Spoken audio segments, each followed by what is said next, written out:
ফেভারিটের তকমা নিয়ে আসর শুরু করা লিওনেল মেসিরা আসরে এখনও কোপা টুর্নামেন্টে অপরাজিত। এর মধ্যে ফুটবলের পরিসংখ্যান ভিত্তিক প্রতিষ্ঠান অপটা তাদের সুপার কম্পিউটারের ভবিষ্যৎবাণী করেছে। অতীত ইতিহাস, পরিসংখ্যান ও দলের বর্তমান পারফরমেন্সের ভিত্তিতে মূলত ভবিষ্যৎবাণী করে থাকে এই সংস্থাটি। এতে তারা কাকে কোপা বিজয়ী হিসেবে দেখেছেন, নুরুল আফসার রিপোর্টে বিস্তারিত। No se preocupen por eso. আরেকটি কোপা আমেরিকা শিরোপা জয়ের দ্বারপ্রান্তে বর্তমান বিশ্ব চ্যাম্পিয়ন আর্জেন্টিনা। ফেভারিটের তকমা নিয়ে আসর শুরু করা লিওনেল মেসিরা এখন পর্যন্ত টুর্নামেন্টে অপরাজিত।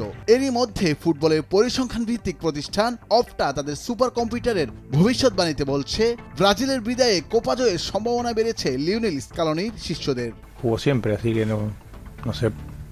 no se preocupen por eso. আসরের শুরু থেকেই চ্যাম্পিয়ন হওয়ার দৌড়ে আর্জেন্টিনাকে এগিয়ে রেখেছিল অপটার সুপার কম্পিউটার। কোয়ার্টার ফাইনাল থেকে ব্রাজিলের বিদায়ের পর এখন সম্ভাবনা আরও বেড়েছে আলবিসেলেস্তেদের। আগের তুলনায় 21% সম্ভাবনা বেড়েছে মেসিদের।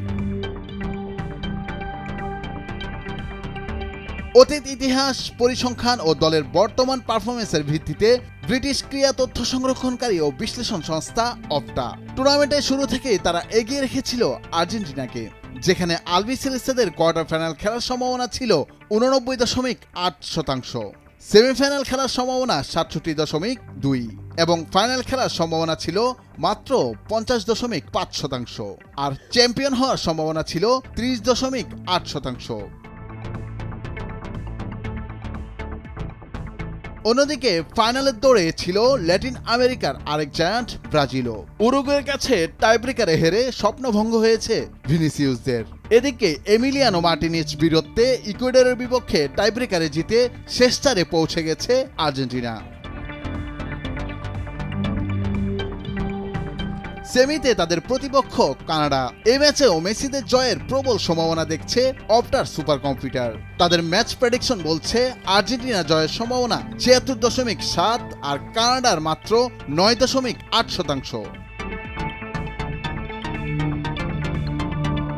ফাইনালে আর্জেন্টিনার সম্ভাব্য প্রতিপক্ষ হতে পারে উরুগুয়ে, কেননা অপটার সুপার কম্পিউটার বলছে কলম্বিয়াকে হারিয়ে ফাইনাল খেলবে সুয়ারেজরা। তবে শিরোপার লড়াইয়ে তারা হেরে যাবে আর্জেন্টিনার কাছে। আসরের শুরুতে যেখানে আর্জেন্টিনার কোপা চ্যাম্পিয়ন হওয়ার সম্ভাবনা ছিল মাত্র 30.8%, ব্রাজিল বিদায় নেওয়ার পর সেটা এখন দাঁড়িয়েছে 51.81%। অন্যদিকে উরুগুয়ের সম্ভাবনা কেবল 27.7%।